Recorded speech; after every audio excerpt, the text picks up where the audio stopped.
जंतर मंतर पर विरोध प्रदर्शन कर रहे पहलवान जहां अपनी इस लड़ाई में एक कदम आगे बढ़े हैं, वहीं एक दूसरा पहलू इनकी परेशानियों में और इजाफा कर रहा है। बेशक इन खिलाड़ियों को हर तरफ से समर्थन मिल रहा है, लेकिन हर रोज इस धरने पर हो रहे लाखों के खर्च को इन खिलाड़ियों के परिवार ही उठा रहे हैं।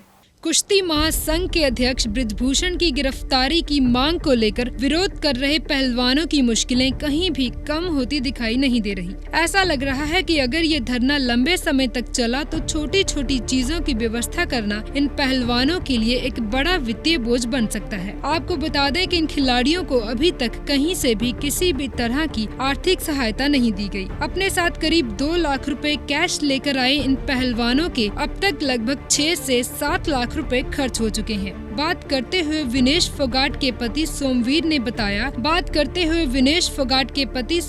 बताया कि हम हर रोज 12,000 रुपए गद्दों का किराया दे रहे थे, जो कि काफी ज्यादा था। इसे देखते हुए हमने गद्दे खरीदने का फैसला किया और अपने गांव से 50,000 रुपए में 80 गद्दे खरीदे हैं। साथ ही उन्होंने बताया कि शुरू में हमारे स्पीकर और माइक्रोफोन भी किराए पर थे, लेकिन अब हमने 60,000 रुपए में अपना साउंड सिस्टम खरीद लिया है। उनका कहना है कि वे पंखे और जनरेटर अभी भी किराए पर ले रहे हैं और दोनों के लिए हर दिन वे 10,000 रुपए खर्च कर रहे हैं। उन्होंने कहा कि जैसे जैसे गर्मी बढ़ रही है, शायद हमें कूलर भी खरीदने पड़ेंगे। विनेश के पति सोमवीर ने कहा कि हरियाणा के लगभग 80 अखाड़े यहां आकर विरोध प्रदर्शन में हमारा साथ देना चाहते हैं, लेकिन अधिक भीड़ को संभालना चुनौतीपूर्ण हो सकता है, इसलिए हमने उन्हें यहाँ आने से रोक दिया है। उन्होंने कहा कि हम बहुत सावधानी से पैसा खर्च कर रहे हैं और जो लोग हमारा यहाँ साथ देने आ रहे हैं वे अपने भोजन की व्यवस्था खुद कर रहे हैं। Bureau report, daily post, Haryana. Jantar Mantar पर विरोध प्रदर्शन कर रहे पहलवान जहां अपनी इस लड़ाई में एक कदम आगे बढ़े हैं, वहीं एक दूसरा पहलू इनकी परेशानियों में और इजाफा कर रहा है। बेशक इन खिलाड़ियों को हर तरफ से समर्थन मिल रहा है, लेकिन हर रोज इस धरने पर हो रहे लाखों के खर्च को इन खिलाड़ियों के परिवार ही उठा रहे हैं।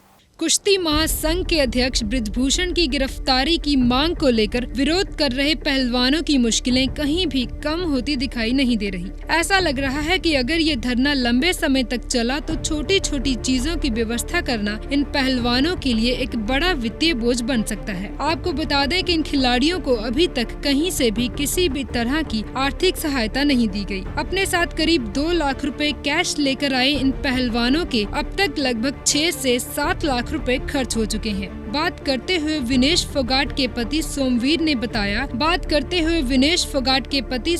ने बताया कि हम हर रोज 12,000 रुपए गद्दों का किराया दे रहे थे, जो कि काफी ज्यादा था। इसे देखते हुए हमने गद्दे खरीदने का फैसला किया और अपने गांव से 50,000 रुपए में 80 गद्दे खरीदे हैं। साथ ही उन्होंने बताया कि शुरू में हमारे स्पीकर और माइक्रोफोन भी किराए पर थे, लेकिन अब हमने 60,000 रुपए में अपना साउंड सिस्टम खरीद लिया है। उनका कहना है कि वे पंखे और जनरेटर अभी भी किराए पर ले रहे हैं और दोनों के लिए हर दिन वे 10,000 रुपए खर्च कर रहे हैं। उन्होंने कहा कि जैसे जैसे गर्मी बढ़ रही है, शायद हमें कूलर भी खरीदने पड़ेंगे। विनेश के पति सोमवीर ने कहा कि हरियाणा के लगभग 80 अखाड़े यहाँ आकर विरोध प्रदर्शन में हमारा साथ देना चाहते हैं, लेकिन अधिक भीड़ को संभालना चुनौतीपूर्ण हो सकता है, इसलिए हमने उन्हें यहाँ आने से रोक दिया है। उन्होंने कहा कि हम बहुत सावधानी से पैसा खर्च कर रहे हैं और जो लोग हमारा यहाँ साथ देने आ रहे हैं वे अपने भोजन की व्यवस्था खुद कर रहे हैं। Bureau report, daily post, Haryana.